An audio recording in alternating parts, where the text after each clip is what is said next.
Boa noite, boa noite, boa noite.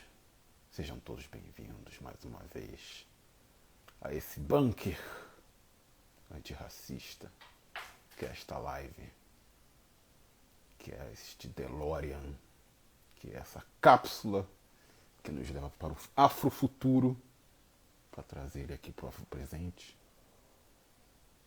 Inédita, de forma inédita, estou aqui com uma maxi trança, que eu também estou pensando em chamar de pandetrança ou de quarentenetrança, ainda não sei. Eu acho que o convidado de hoje não poderia vir num momento melhor, mais propício, porque nós acabamos de passar pelo Dia da Pátria, nessa segunda-feira, e cá estamos para lembrar que o Brasil, de acordo com os dados da CNJ de 2011, tem 5,5 milhões de crianças em idade escolar que não têm o nome do pai no registro. Em se tratando de um país que tem 56% de população negra, podemos imaginar que pais são esses. É justamente para falar sobre presença preta paterna que eu convidei ele aqui. Professor e afroempreendedor Humberto Baltar, fundador do coletivo Pais Pretos Presentes, que está entrando em 3, 2... Boa noite, boa noite, boa noite, Humberto. Boa noite, irmão. Tudo bom? Tudo certo. Gilberto falando com Humberto, bonzão. É um prazer estar aqui. Obrigado pelo convite. Eu me sinto honrado por estar aqui nesse canal, podendo trocar um pouco com você sobre esse tema tão importante que é a paternidade preta. Obrigado de verdade. Antes da primeira pergunta, cadê aquele pedacinho de sucesso que conquistou todo mundo na arte? Que é o O Apolo tá Apolo. lá com a mamãe. A minha esposa trabalhou o dia inteiro, aí chegou, ele agarrou nela e não larga mais. Oh, meu Deus. Agora essa é a primeira pergunta, que é sempre a mais importante. Como eu sempre pergunto para todo mundo que eu convido aqui. Como foi o seu dia hoje? Hoje foi um dia que começou tranquilo, mas a gente levou um susto aqui, que o Apolo foi mexer na cítara que estava pendurada na janela e caiu na testa dele e machucou um pouquinho a testa. A gente foi até num posto de saúde, ver se precisava de ponto, alguma coisa assim, mas disseram que não, que era tranquilo. Aí foi só um susto, né? Já tá bem, tá brincando, tá rindo. Mas foi um dia bem corrido, né? Bem puxado. Foi um dia surpreendente aí. Tu vê essa surpresa. Tivemos que correr e tudo, mas graças a Deus ele tá Nossa. bem, tudo tranquilo. Foi um alarme falso. O Apolo, ele é apolíneo? Ele é mais para calminho? Ou ele é mais para tocar o terror? Fazer esse tipo de coisa, Ele, derrubar a cítara? ele é uma criança engraçada, porque ela é de momentos, assim. Eu já fiz várias lives de 1 hora, por exemplo, com ele no colo, ele sentadinho, tranquilo. Mas agora que ele tá aprendendo a correr, pô, ele quer explorar a casa inteira, né? Assim, mas é muito legal, porque é uma energia incrível. A casa muda com uma criança, né? Dizem que a casa tem que ter um cachorro, né? Aqui sempre teve duas cadelas, mas é outra coisa com uma criança. Nossa, e quando junta então os dois, a criança e o cachorro, é sensacional. Elas latem, ele começa a dar gargalhada, é muito legal de ver, cara. Fica uma atmosfera muito legal na casa, assim. Nossa, é muito bom. Eu nunca imaginei assim que eu fosse gostar tanto da minha casa. Assim, Olha aí. esse lance da quarentena, para mim, pô, é até complicado falar nisso, mas para mim é um presentão, cara. Assim, tá muito gostoso poder curtir meu filho de verdade, né? Porque como eu sou professor, home office, né? Então eu mando as atividades pelo WhatsApp, então eu posso ter um momento com ele de companhia, de brincadeira, né? A gente está o tempo todo junto. A minha esposa, ela é engenheira química, então ela trabalha com um bem essencial, né? Que é o gás. Ele não parou e foi até o contrário, aumentou. Em vez dela ficar 8 Imagina. horas no expediente, ela fica agora 12 horas. Então, ela fica de 7 às 7 na Petrobras. Então, ela sai 5h30, só chega às 8. Então, eu fico o dia Oh. inteiro com ele. Banho de sol, banho, comidinha, brincadeira da tarde. Então, poder vivenciar esse vínculo, né, afetivo é muito legal. Porque antes não era assim. Eu dava aula na escola de 7h30 até as 5 e tinha aluno Uhum. particular depois, lá no recreio. Aí Olha. chegava em casa 10 horas, só para dar um beijinho na testa dele e ver ele dormir, pô. Era péssimo, assim, para esse contato, né? Para esse afeto. E isso é uma coisa muito importante, porque tem até autoras como a Bell Hooks, por exemplo, ela fala que, historicamente, o preto ele foi arrancado da relação afetiva. E isso é muito verdade. Eu tenho vários alunos, por exemplo, que a paternidade deles ela é atravessada por várias outras questões que não deixam eles ser pais de verdade, né? Por exemplo, o cara que tem que correr já para o subemprego com os seus 16 anos, ele não tem essa oportunidade de vivenciar o que eu estou vivendo, por exemplo, de acordar o Apolo, dar o banho nele de manhã. Isso é um privilégio para pouquíssimas pessoas, até brancas, né? O cara que hoje pode estar em casa, curtindo o filho o dia inteiro e ganhando o salário integral, não é a maioria das pessoas, né? Não é mesmo. Então, eu me considero, assim, privilegiado por estar tendo esse privilégio, né? Essa honra, né? Essa alegria de poder estar com meu filho e aprofundando cada vez mais esse relacionamento. Sensacional. Tá sendo um pai preto super presente, então, nesse momento. É verdade. Nossa, para você ver a força de um estereótipo. Quando eu joguei esse card, né? Essa arte da live de hoje no Instagram, que às vezes eu sempre coloco com uma música, aí eu fui procurar as músicas sobre pais, né? Músicas geralmente de artistas pretos, os americanos. Aí a primeira que apareceu foi Papa Was a Rolling Stone. Aí eu falei, pô, não Não. dá pra falar de pai preto presente botando Papa Was a Rolling Stone. Aí veio a música do Tupac também, que era ele esculachando o pai. Não dá pra botar. Aqui, ó, a menos agressiva que eu vi falando sobre isso foi a do James Brown, Papa do Take No Mess. Só que a gente sabe também como foi a história do James Brown com o pai dele. Inclusive, atuado pelo Chadwick Boseman, né, na biografia cinematográfica. E curioso, essa imagem do preto, do pai ruim, que está no imaginário popular, né? E você vindo com esse afrofuturo de paternidade. Eu imagino que as pessoas devem ficar muito gratas assim por você criar esse aquilombamento, né? De pais e. Nossa, isso é incrível, assim, porque quando começou o coletivo, né? Ele começou como um grupo de WhatsApp, né? Foi uma coisa super espontânea. Na verdade, não fui nem eu que criei, os pais deram a ideia, né? Porque eu perguntei na internet quem conhecia um pai preto presente para me apresentar, né? Quando eu soube que seria pai lá atrás, em 2018. E aí os próprios pais que foram marcados nessa publicação deram essa ideia. Pô, vamos fazer um grupo no WhatsApp para a gente conversar e tal. E nasceu como um grupo de conversa, mas logo na primeira semana já veio o pai com relatos assim, um mais pesado que o outro. Um pai tinha perdido a bebê, por exemplo, ninguém foi levar uma palavra, um consolo, um abraço para ele, era tudo para a mãe. E ele chorando, falando, pô, ninguém enxerga a minha humanidade. Quer dizer, o homem preto ele não é enxergado na sua dimensão afetiva. Era como se ele não estivesse sofrendo com a perda do filho. E teve um outro relato também de um outro pai, dias depois, dizendo que o filho de só 4 anos não queria ir para a escola. Ele perguntando por quê.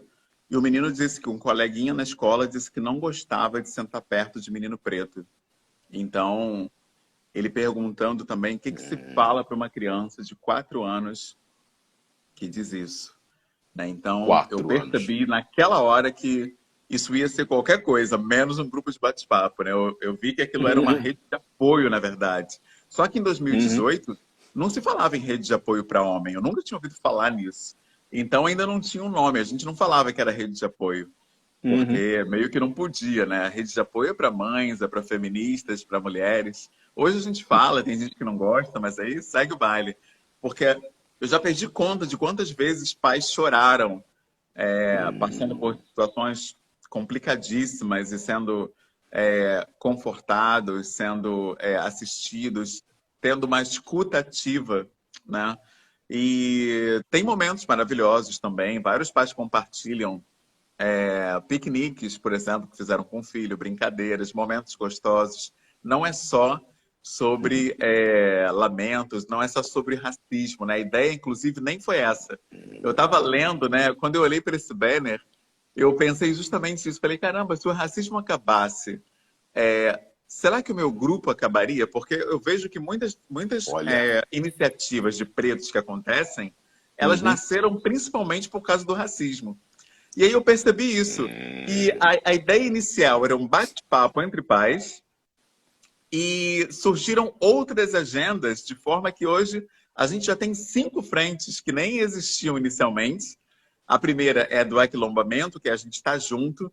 Isso Uhum. independe de existir ou não racismo. Isso por si só já sinaliza que a gente já existiria, mesmo sem o racismo. Mas a gente tem também a representatividade, que são as pessoas que mandam fotos.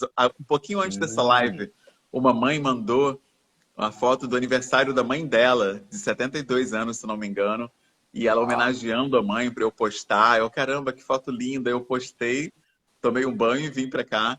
E acho incrível, assim, a galera querer se ver no nosso Instagram, querer se ver nas nossas redes sociais e entender Uhum. o valor que isso tem para os outros pretos. Na verdade, nem eu entendia. Quando eu criei o Instagram do Pais Pretos, eu não sabia o valor que tinha para os pais e mães pretos e para as crianças pretas se verem, né, num perfil muito admirado por várias pessoas. Eu não tinha noção disso. Hoje eu tenho porque a gente recebe muitas mensagens semanais, diárias, agradecendo. Então, essa representatividade se tornou uma segunda frente do coletivo. Como as pessoas pretas no Brasil elas são destituídas da sua humanidade por causa do racismo estrutural, eu sempre achei que a gente precisa de um movimento educacional mesmo para voltar para a nossa ancestralidade africana. Então, acabou nascendo uma terceira frente, que é a da educação, do letramento racial. Eu acho que tem que ter isso, a gente precisa se conhecer, conhecer nossas origens. E essa frente do letramento racial acabou gerando uma outra frente, que é uma educação parental, só que afro-referenciada e afro-perspectivada. Por quê? Porque no mundo Uou. branco só se fala em disciplina positiva, como se isso desse conta de todas as realidades, todos os dilemas, todas as vivências. E aí a gente vê mais uma vez essa mania da branquitude de se ver como universal. Quer dizer, o que eles criam tem que servir para todo mundo. Se não serve é porque você não entendeu. Você tem que dar um jeito de se encaixar naquela forma, porque isso é o que tem. Eles não passa pela cabeça da branquitude a possibilidade de haver uma educação, por exemplo, pluriversal, com várias versões da realidade, vários olhares sobre o real.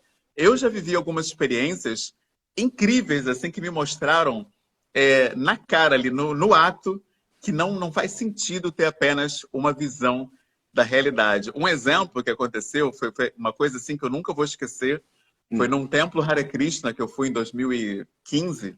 A gente foi limpar a floresta e aí deram um bambu para a gente tirar as folhas velhas que estavam nas árvores. Assim, eu estava nisso tirando. Sem perceber, eu bati numa casa de marimbondo, daquelas de barro, e ela caiu em Eita. cima de mim, assim.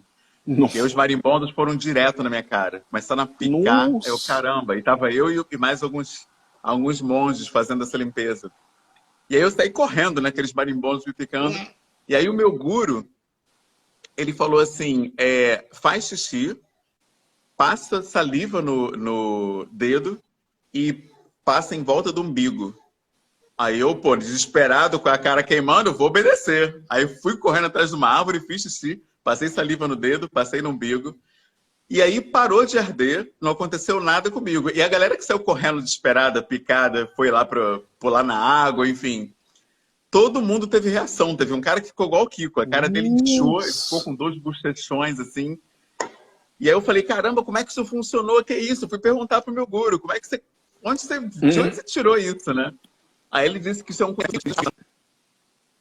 Todo mundo que é picado faz isso e ninguém tem reação alérgica, ninguém tem problema. E eu fiquei pensando, onde que esse conhecimento se encaixa nessa branquitude que a gente recebe, que diz que só na farmácia você resolve seus problemas, só na clínica, só na UPA, só no hospital. Esse conhecimento nunca seria assimilado pela branquitude, por exemplo. Então, é preciso estar aberto para outros olhares da realidade, principalmente olhares pretos no nosso caso, né? Então, eu estou em constante troca com irmãos de Uganda, Malawi, Zimbábue, ainda mais que eu falo inglês, é melhor ainda, que aí não tem limites, né? Tem fronteiras. Eu tenho todo dia vários africanos me adicionando no Facebook, isso é maravilhoso, porque a gente troca muito, eles me dão diversas dicas de leituras, de rituais, de experiências, então eu estou crescendo muito com isso.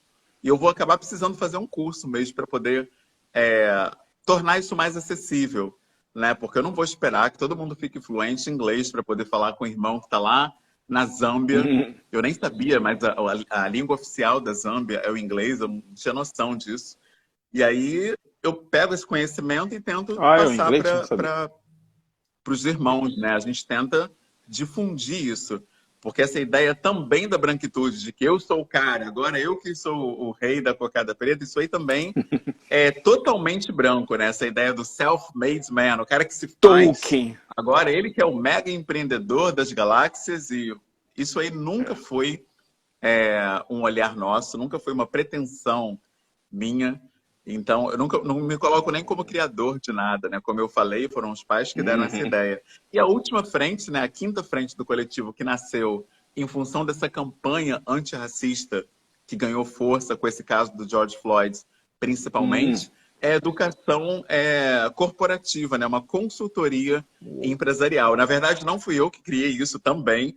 As empresas é que me chamaram. Eu estava aqui em casa, o telefone tocou, o pessoal da Vivo queria que eu fosse lá falar de paternidade preta. Depois ligaram da Cognizant.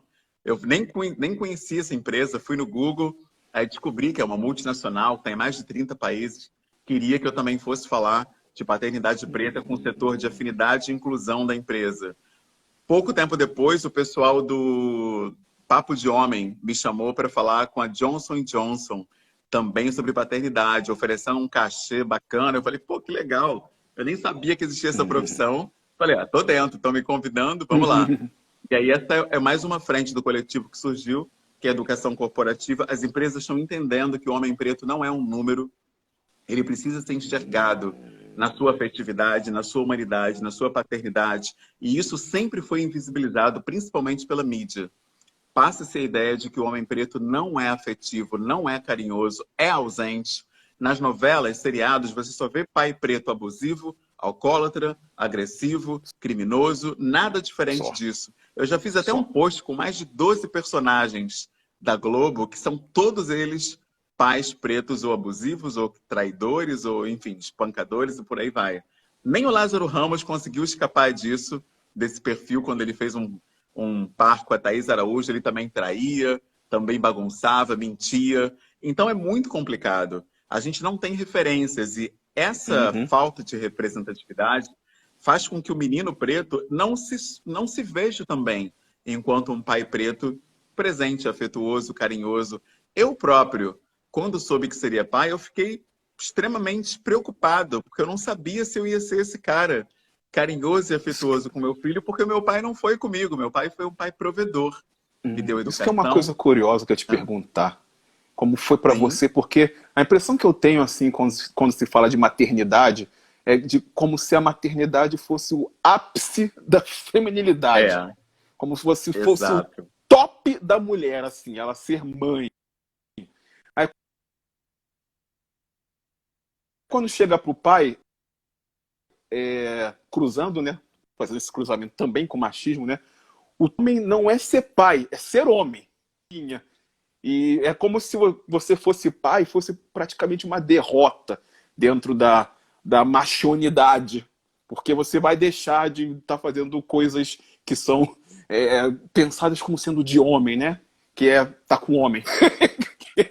Tá com os caras, com os parceiros, com os brothers, enchendo a cara. E nunca vai estar trocando uma fralda. Não é? Essa você tá certíssimo. Ideia é muito curioso perceber isso, né? É como se fosse uma eterna fuga de uma responsabilidade, não sei. Eu não sou pai, mas eu faço estágio, né? Eu tenho sobrinho. É, cara, é isso. Teve um evento na casa do Nando, conversando com os nossos irmãos, um evento promovido pelo Avança Negra, um projeto da Marcele Oliver, e ela me convidou para falar sobre paternidade preta. E aí tinha um grande amigo meu lá, o Ébano Machel, estava lá, e a gente foi almoçar, tem um restaurante ali embaixo, e ele estava comentando justamente isso, que ele estava já noivo, e aí ele falou como que você perde pontos à medida, enquanto homem, na medida que você vai se comprometendo com a família, né? E ele levou o caso dele, que só de estar namorando sério, a galera já para de te convidar para sair, já não te chama mais para as rodas, já te coloca meio que na geladeira.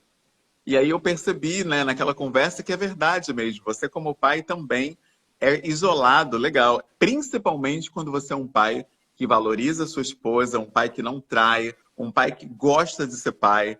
Aí a galera realmente desaparece, assim. Eu acho que uma das razões é que você se transforma meio que num gatilho, né, ambulante, porque as pessoas olham para você e acabam enxergando tudo que elas não são, ou porque não querem ser, ou porque não conseguem. Aí cada um vai ter a sua história, né? Porque eu também não culpabilizo o pai lido como ausente, porque são várias as questões que impedem um homem de ser carinhoso e afetuoso com os seus filhos e com a sua companheira também. A gente está estudando no grupo de estudos do nosso coletivo, no Telegram, o texto Vivendo de Amor, da Bell Hooks, e ela fala nesse texto como é difícil para a comunidade preta expressar o afeto e receber o afeto, porque desde a escravidão, da escravização do nosso povo, a gente foi arrancado desses laços, então a gente tem essa experiência de ruptura, ela fica na nossa memória ancestral. Então, como a gente sabe que a gente pode ser arrancado a qualquer momento, a gente prefere não se entregar já com medo do sofrimento que vai gerar essa ruptura. O meu caso, por exemplo, a gente tem um carro preto aqui em casa, com um insufilme nos vidros. Eu quase não dirijo esse carro, porque eu tenho medo mesmo. Eu sei como é o Brasil. A gente sabe que teve uma família aqui no Rio de Janeiro que foi fuzilada, sem mais nem menos, pelos militares, e aquele pai de família morreu.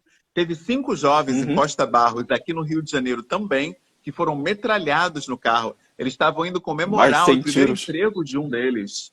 Fuzilados, cara. Então, eu, assim, realmente só dirijo em último caso, quando eu preciso demais. Não tem jeito, tem que ser eu vou lá e dirijo. Mas, geralmente, é minha esposa que dirige, e eu fico com meu filhinho, ou eu fico no carona e ele na cadeirinha. Mas essa experiência, essa possibilidade de morrer, ou de ser morrida, né, de ser assassinado a qualquer momento, ela faz com que muitos pais não se entreguem em relações afetivas. E no caso da mulher também, uma memória ancestral de ter seus filhos arrancados delas, seus companheiros arrancados. A memória ancestral já é uma realidade, já tem estudos seríssimos falando sobre isso. Tem, inclusive, terapeutas que fazem hipnoterapia, em que a pessoa volta. Eu não conheço muito disso, mas sei que tem uma galera que faz regressão até, de tão sério que o negócio é. Então, tem um impacto no presente, experiências que nós já vivemos enquanto povo em outras gerações. Então, essa pessoa que não expressa esse afeto, muitas vezes não sabe lidar com esse medo da perda. Eu, quando li esse texto pela primeira vez, foi no Ciclo Mulherista, lá na Lapa, né? Era um movimento feito pela Catiúcia Ribeiro, a filósofa, e a Zangieri, e a Morena Mariá. E eu lembro que quando eu li, eu pensei assim, caramba, eu namorei, naquela época, 2018, eu falei, cara, eu já namorei 4 vezes, nunca foi namoro curto, todos namoros de 1 ano, 1 ano e meio, 2 anos, e eu nunca tinha recebido uma carícia. E eu fiquei assim, meio que em choque lendo aquilo. Eu nunca tinha parado para pensar nisso. Eu pensei a primeira vez naquele dia. Caramba, nenhuma namorada minha. Eu já fui noivo uma vez e ninguém fez assim no meu rosto. Eu pensando, eu nunca recebi um carinho assim, um afago no cabelo. Aí eu pensei, caramba. E eu só namorei mulher preta. Importante dizer isso, porque a discussão era sobre pretos expressando afeto. E eu pensei, caramba, realmente ela tem razão. É verdade, os pretos têm uma dificuldade com a questão do afeto. E aí eu vejo que muitos pais eles fogem dessa paternidade presente, carinhosa, afetuosa, por não saber mesmo o que fazer nesse lugar do afeto. O cara não tem experiência porque ele não recebeu do pai dele, por exemplo. E esse era o meu medo, porque meu pai foi um pai provedor, que deu estudos, deu tudo. Eu até passei em todas as faculdades públicas do Rio de Janeiro sem cursinho, nem nada, antes das cotas, Uou. por causa dessa educação que ele deu. Então, essa educação, ela é muito importante, mas não teve essa parte do afeto. Lada, voltou? Voltou, né? Deu uma congelada aqui para mim, mas agora tá de volta. Essa parte Botou. do afeto faltou para mim. Teve o estudo, teve os bens materiais, mas faltou uma pergunta sobre como é que você se sente. Fala sobre teus sentimentos, tuas inseguranças, né? Não teve nada disso. E esse era o meu medo. Eu tinha medo de reproduzir essa paternidade que eu tive com o meu filho. É muito importante para eu aprender a como ser mais presente enquanto pai, enquanto filho também, né? Que eu tenho a minha mãe. Enquanto irmão, você aprende nessa troca, né? Então, o coletivo é importantíssimo nesse sentido.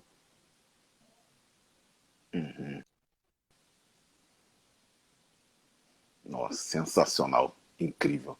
Essa parte assim, quando se trata de falar de negritudes e de encontros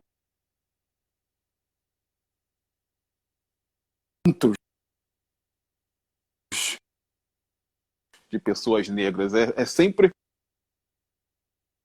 a parte do sentimento, ainda mais não pelas pessoas até não saberem como isso funciona, como funciona ser elogiado ao elogio, à benesse, ao carinho, à fartura, nesse sentido de fartura sentimental também, né? Isso que me parece, assim. E que para ser pai, eu acho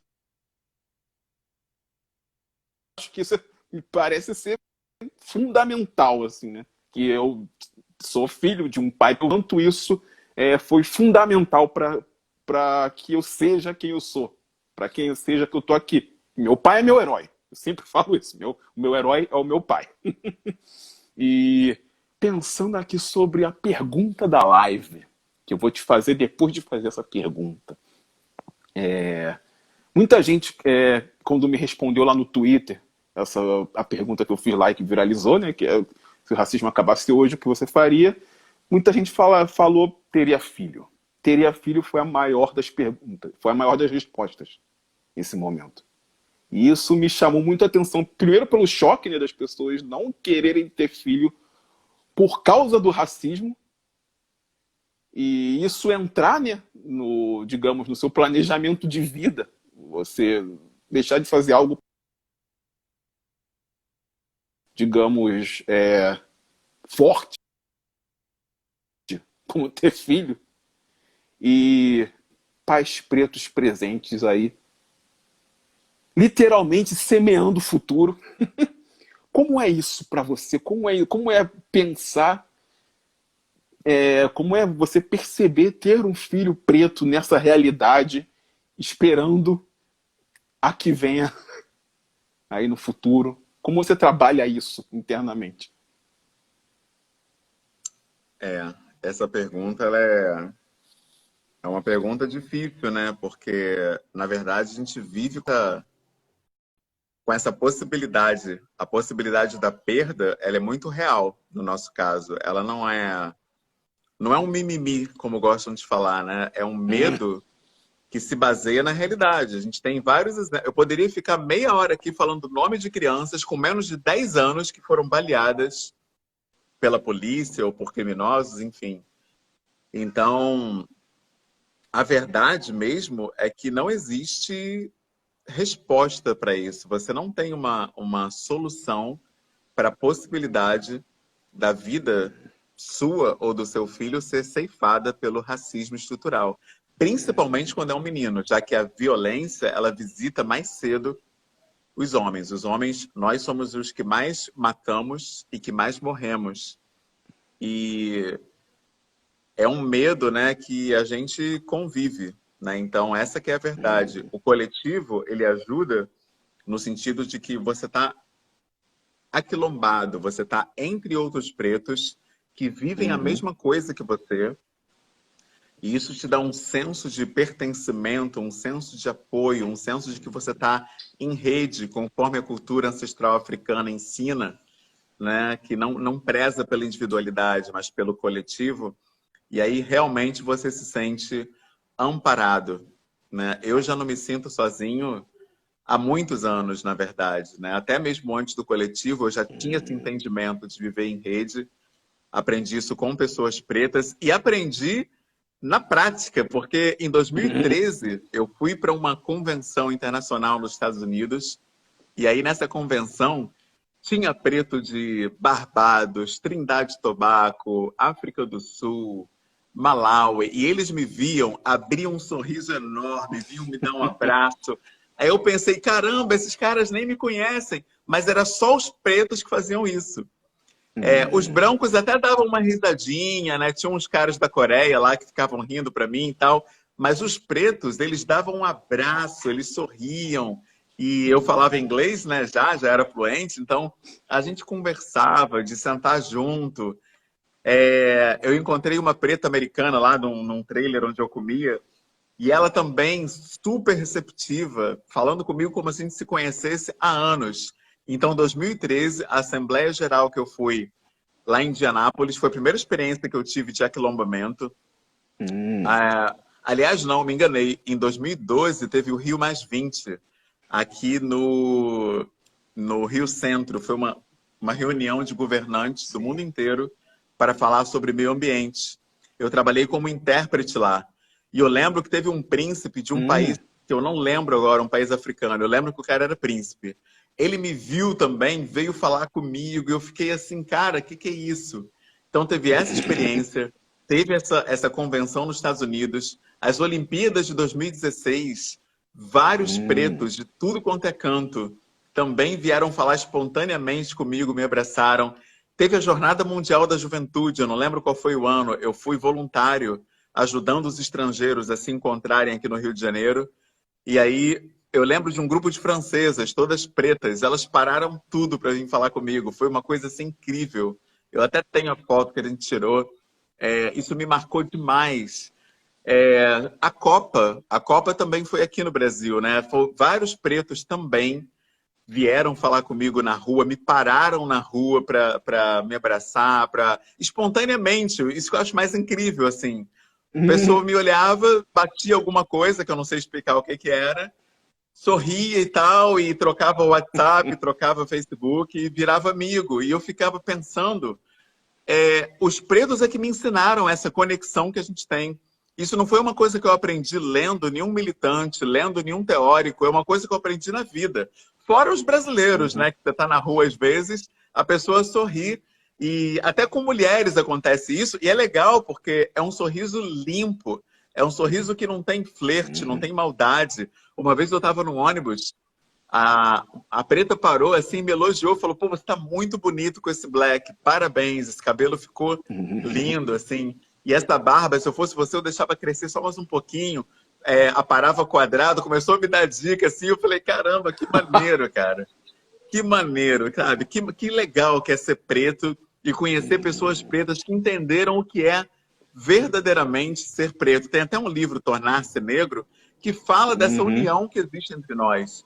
Muita gente não entende isso. E é uma pena que às vezes eu sorrio para um preto, ele fica me olhando assim, ué, o que esse cara quer? Tá me dando mole, né, e tal. O cara não percebe, né? Mas tudo bem, eu entendo, respeito.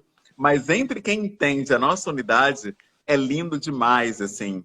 E eu vivo isso no coletivo. Tem uma preta, a Graziele Gomes, é uma preta, assim, uma psicóloga preta que ajuda muito a gente. Não cobra R$ 1 por isso. Já fez roda de conversa no Skype, que durou 3 horas seguidas num domingo. E ajudou demais as irmãs, assim. Tem vários exemplos também de pretos advogados que ajudam a galera com dúvidas sobre pensão alimentícia, guarda compartilhada, enfim, várias coisas. E é legal ver, cara, no nosso coletivo, como que é espontâneo isso, sabe? Eu nunca pedi para alguém para fazer nada, eu nunca falei, pô, já que é tua área, dá uma força lá, Nunca precisei fazer isso. Espontaneamente, as pessoas já chegam, se aproximam, se dispõem. Então, respondendo a tua pergunta, o que me alivia, né, o que me consola, o que me conforta, é justamente esse aquilombamento espontâneo entre os irmãos, esse acolhimento entre a gente, essa coisa natural. Ninguém pergunta se você é mulherista, se você é feminista, se você é do PT, do PSOL, do PMDB. A pessoa está vendo que você acolhe com vê o que você rosto, é já preto e te acolhe com o acolhe. sorriso, né? Isso aí, primeiro acolhimento, depois o resto. Primeiro é acolher, primeiro é te receber, é te abraçar, é te escutar. E ninguém pergunta se você é umbanda, quimbanda, se você é crente, católico. Não é isso. A galera entendeu que é raça primeiro. E eu nunca falei isso, eu nunca fiz um discurso. Gente, aqui é raça primeiro. Nunca fiz isso. É espontâneo, é de coração. E isso que é o mais bonito. Não precisa ter, e nunca teve, uma doutrinação, né? Eu não tenho esse papel no coletivo. O que eu mais faço no coletivo é aprender. Ontem mesmo, o papo era paternidade, né? O Vitor Koff, o Vitor Del Rey, criador do Quilombo, o presidente do Instituto Gueto, ele entrou ontem contando da paternidade dele, que estamos esperando já há 35 semanas, o bebê, 35 semanas de gestação, e começou a contar lá, e a galera começou a dar dicas de amamentação, porque o mamilo dói muito, então o que faz com a esposa para ajudar nisso? A importância do pai estar junto na amamentação para a mulher conseguir passar por essa fase das dores, que não é fácil, dói muito. E aí a galera começou a falar nisso e eu falando, caramba, eu pensando comigo, como é lindo ver isso espontaneamente. Assim, eu não falei, gente, a pauta hoje é falar sobre gravidez. Como que o preto deve se comportar? Não, eu estava só lá, só de camarote, comendo pipoca, aprendendo. Fluiu. Nem falei, não teve uma frase minha nessa conversa. Eu fiquei só lendo, aprendendo e me orgulhando de fazer parte de um grupo, de um coletivo onde as pessoas se doam gratuitamente. É muito bonito isso. Então, essa é a resposta à tua pergunta. O próprio aquilombamento, ele me consola, me conforta diante dessa realidade do racismo estrutural que pode me visitar a qualquer momento ou ao meu filho. Sensacional, sensacional, sensacional. Então, aproveitando aqui o gancho, eu vou levar a gente aqui para o futuro um pouco, para lançar a brasa, né? A 5 segundos do delay, né? Tem um delay de 5 segundos entre quem está nos vendo e a gente aqui. E por isso lhe pergunto se o racismo acabasse hoje. Primeira coisa que você faria? A primeira coisa que eu faria eu acho que é até engraçado assim falar isso, porque para as pessoas não faz o menor sentido. Mas uma coisa que eu faria é passear mesmo com meu filho livremente, porque eu sempre senti a necessidade de estar junto com a minha esposa. Não só porque eu a amo, mas porque a sociedade ela só me lê como pai quando eu estou junto com ela. Porque entenderam que o pai preto, ele só é pai se ele está ali em família. Se eu estou sozinho, eu posso ser um cara abusivo, eu posso ser qualquer coisa, menos o pai. E eu dou graças a Deus por ser pai de menino, porque os pais de menina passam coisas mais difíceis ainda.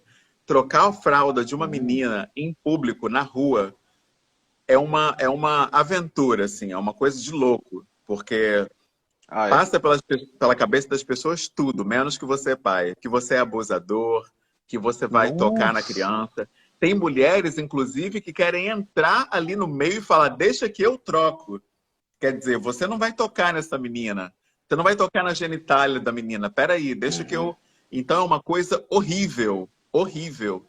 Já vi pai preto chorando, cara, porque estava num shopping, queria entrar com a filha no banheiro e não podia, porque ia ser lido como abusivo e teve que colocar a filha nas mãos de uma mulher estranha para aquela mulher estranha acompanhar a menina. Agora até tem trocador nos banheiros masculinos de alguns shoppings. Nem todos, alguns shoppings já tem o banheiro família ou o trocador no masculino, mas isso é muito recente.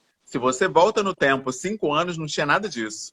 O cara Não tinha tinha que nada. se virar e tinha que se virar e dar um jeito de trocar a menina. Muito homem troca a filha no joelho, porque ele sabe que ele vai ter problema Uou. se ele entrar com a filha no banheiro. Então ele troca ali no joelho, ajoelha, coloca ela ali, coloca a fralda, o trocador, apoia tudo no joelho mesmo, ou senta e faz no colo, justamente Uhum. porque ele sabe que existe uma problemática social em ficar isolado num compartimento com uma criança, especialmente do sexo feminino. Então, uma coisa que eu faria se o racismo acabasse é passear livremente com meu filho, assim, e sem precisar de ter uma terceira pessoa tutelando a minha presença com meu filho, que muitas vezes a minha esposa teve essa função de estar ali tutelando a gente, porque sem ela ali, a leitura seria outra a meu respeito. Existe toda uma desconfiança do homem preto acompanhado de uma criança. A sociedade já decidiu que nós somos abusivos, criminosos, estupradores, molestadores, tarados e daí a Uhum. pior, traficantes, enfim. Já decidiram, sacramentaram, já carimbaram e está resolvido. Então a gente tem que primeiro provar que é inocente para depois ser tratado como igual. A Uhum. primeira atitude, né, já é receber a gente com uma série de olhares, desconfianças. Então é muito cansativo, cara, sabe? Assim, ser preto já é cansativo demais. Agora, ser um pai preto é duplamente cansativo, porque você tem ainda tem a obrigação, né, mental, que a gente se coloca nessa obrigação, de não deixar o nosso filho perceber o que está acontecendo. Perceber que a gente está Nossa, sim. discriminado, sendo discriminado, porque a gente quer que ele cresça acreditando que ele vai ser tratado normal. A gente sabe que não vai ser, mas a gente quer dar essa ilusão o maior tempo Uhum. possível. Então, eu fico imaginando até que idade o Apolo vai conseguir ser uma criança, sem adjetivo nenhum, sem ser uma criança preta, uma criança negra, uma criança não discriminada, uma criança respeitada, tolerada, só criança. A gente estava vendo o Crash Sim. um pouco antes da pandemia, uma semana antes de ser decretado a situação emergencial, a gente estava visitando creches. Só uma das creches onde a gente foi tinha uma criança preta. E eu já começou Eu aí a ia minha chegar preocupação, nisso. porque eu falei, caramba, o racismo vai visitar o meu filho antes dele fazer 2 anos. Eu pensei que eu ia conseguir blindá-lo pelo menos até uns 5 aninhos, mas na Quantos anos ele creche, tá agora? invariavelmente, ele está com 1 ano e 5 meses. Vai chegar agora. É, Escola. fica com essa preocupação, né?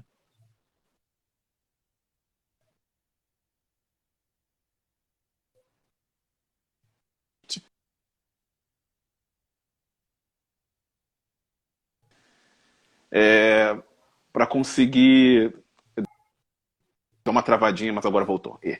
Para já formada, de onde você vai colocar isso, esse racismo no sistema escolar? Pois a gente tenta buscar situações em que seja mais tranquilo, mas na verdade não existe.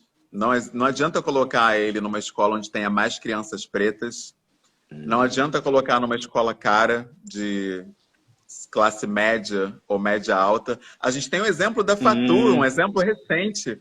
Cara, pandemia, a garota em casa. O racismo foi delivery pelo uhum, WhatsApp e chegou lá na casa dela, chamando ela de em escrava, casa. dizendo que ela tinha que ser vendida a preço barato.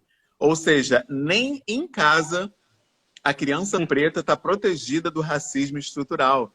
É muito sério pensar nisso. A gente não está seguro em lugar nenhum. E o exemplo dela prova que não existe esse lugar seguro, porque se ela, em casa, teve esse ataque, qual é a escola que vai garantir que ela não vai ser atacada? Se nem em casa, cara, ela conseguiu estar blindada. Percebe como é Uhum. sério isso? A gente não consegue um espaço seguro, um porto seguro.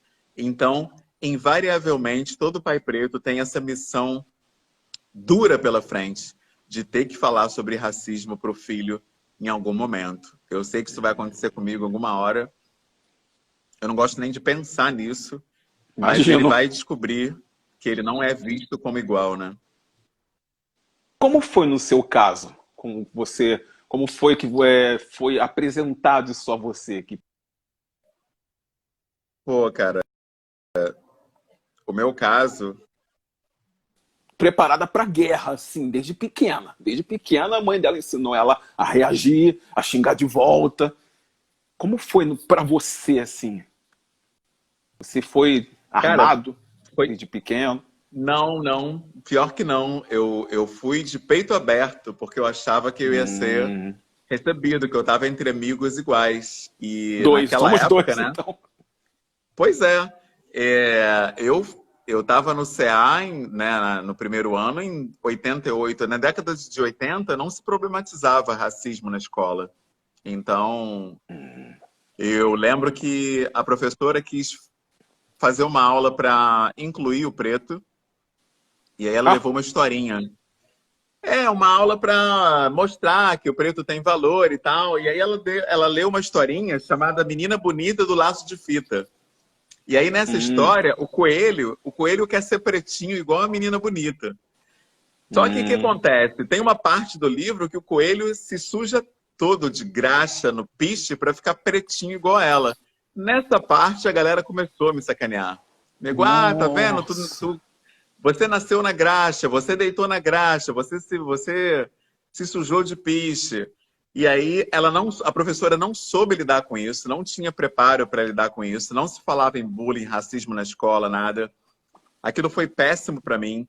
A minha mãe é empregada doméstica, trabalhava o dia inteiro. Quando ia me buscar às 5h30 na escola, já estava cansada. Eu não quis levar esse problema para ela, então eu nunca falei isso para ela. A minha mãe nem sabe que isso aconteceu. Eu estou falando Uhum, isso aqui porque eu sei que a minha mãe não vê, não assiste live, não tem Instagram, ela nem sabe dessa história.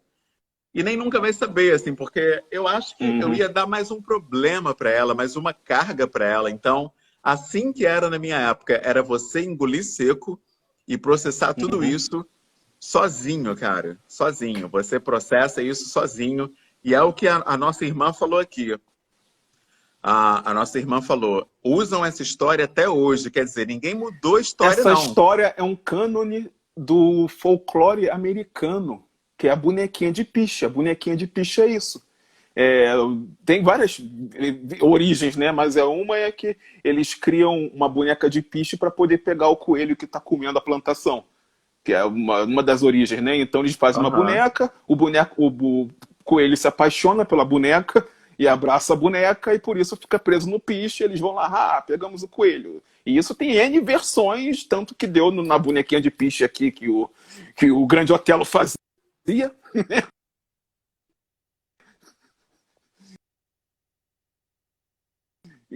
Enfim, isso tomou uma proporção louca. E você me falar isso, pô, cara, é muito Demais. louco. O Brasil é muito maluco. Demais. É demais, cara. É surreal. A gente fez até uma postagem que viralizou, que teve uma mãe que estava vendo a filha lendo um livrinho da escola, e aí ela pegou para ler, se chamava Aritmética de Narizinho. Aí o Visconde de Sabugosa esculachando a tia Anastácia, falando: isso aí é coisa de. É crença de velha, velha preta, velha da. Como é que é? Crendice Nossa. de velha preta, falando assim. E aí a tia Anastácia sai furiosa para a cozinha, cabisbaixa. O livro diz que ela sai cabisbaixa. Uhum. E aí a mãe leu isso, tirou na hora o livro da mão da filha dela e falou: não, você não vai ler isso não.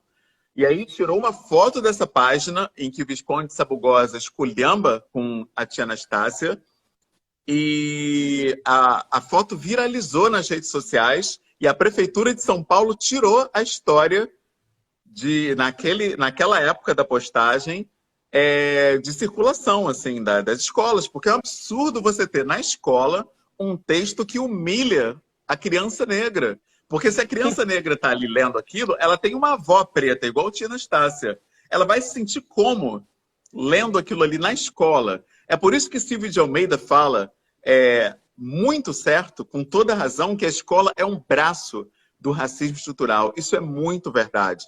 Isso é tão verdade que eu vou fazer 40 anos ano que vem e ainda lembro da terceira série que eu tive que dançar na festa junina com a tia Lourdinha, porque ninguém quis dançar comigo. A escola Nossa. massacra a nossa psique.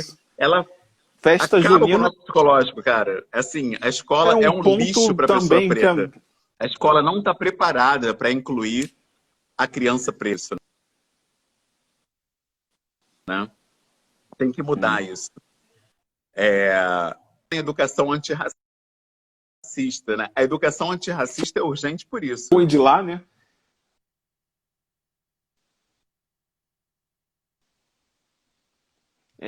A atitude da Fatu foi muito impressionante para mim. Uma menina tão nova e já tão... Sim, Achei... sim, E, é verdade. e pensando hoje para a criança, a quantidade de livros que tem, né?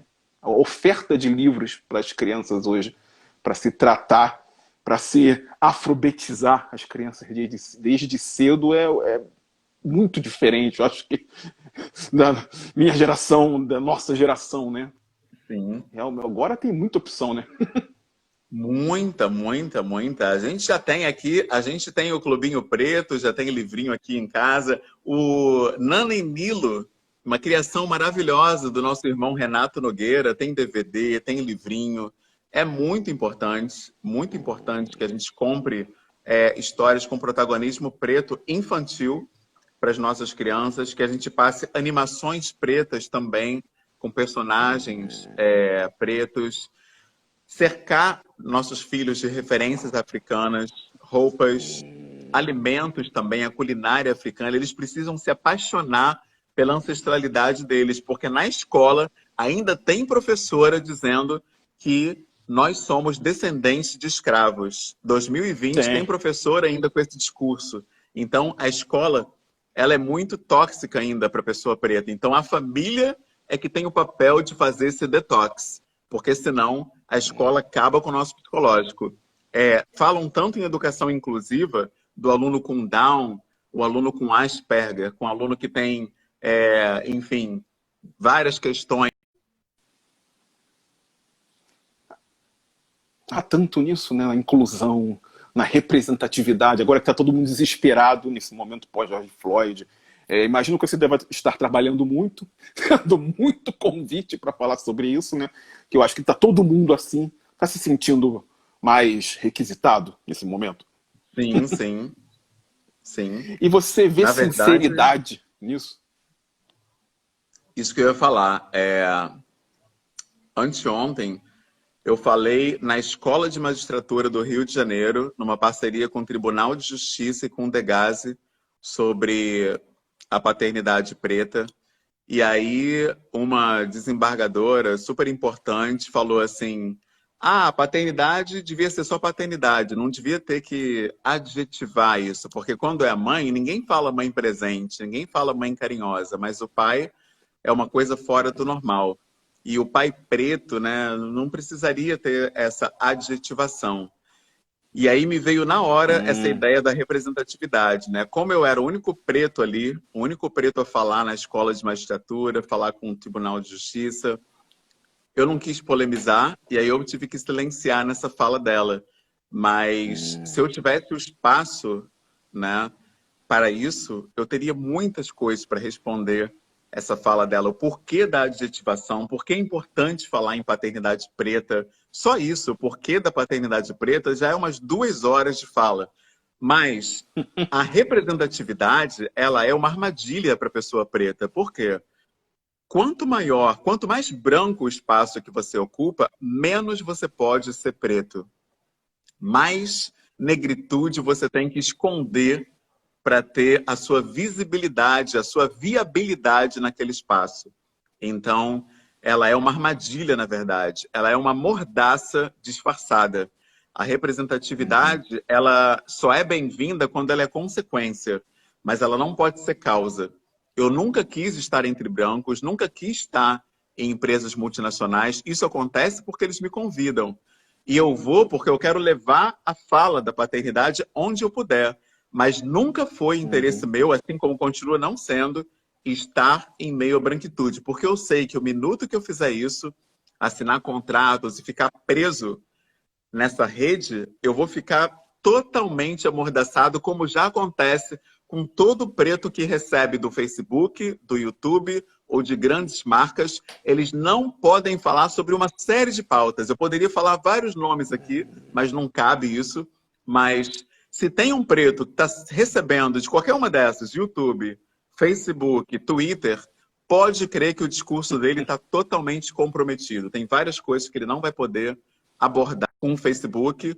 Tem uma live do coletivo Pais Pretos Presentes com o Lázaro Ramos, promovida pelo Facebook, então eu sei do que eu estou falando.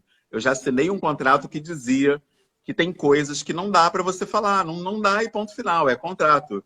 E tem penas legais, inclusive, se você quebrar esse contrato. Então, quando eu falo isso, eu falo com conhecimento de causa. A gente tem que tomar cuidado com as alianças que a gente faz, porque elas vêm com uma etiqueta de preço grudada ali. Tem que olhar isso aí com cuidado.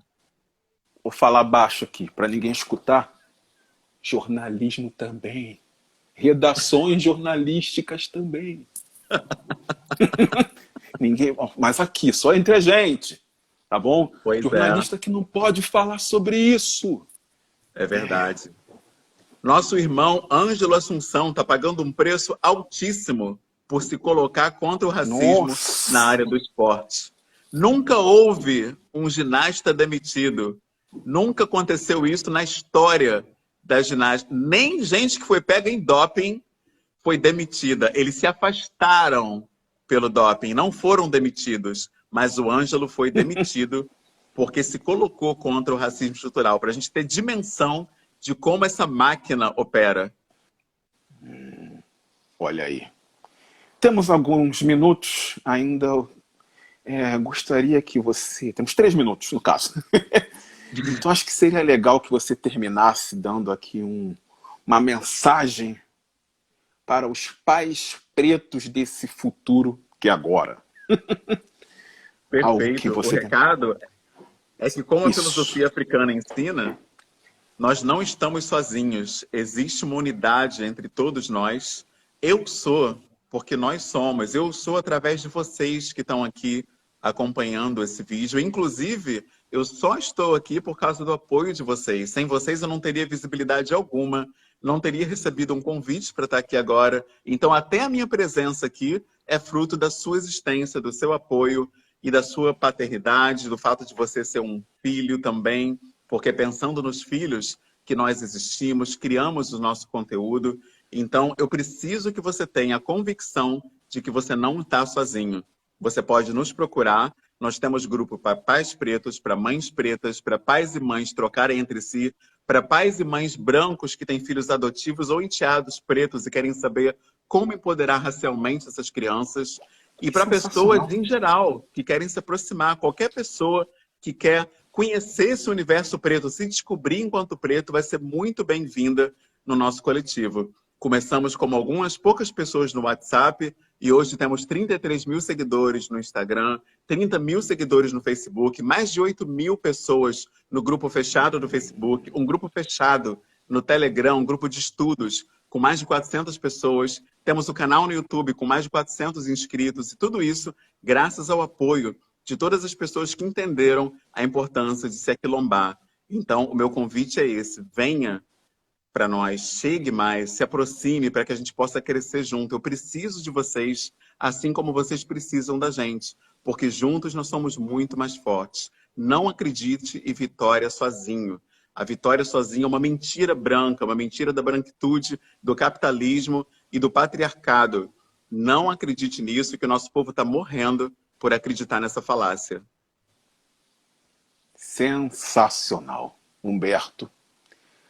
Muitíssimo obrigado por essa semente de positividade, essa semente de futuro vivo que você bota aqui agora e que subverte justamente a maior das respostas que eu tive lá, né, na pergunta.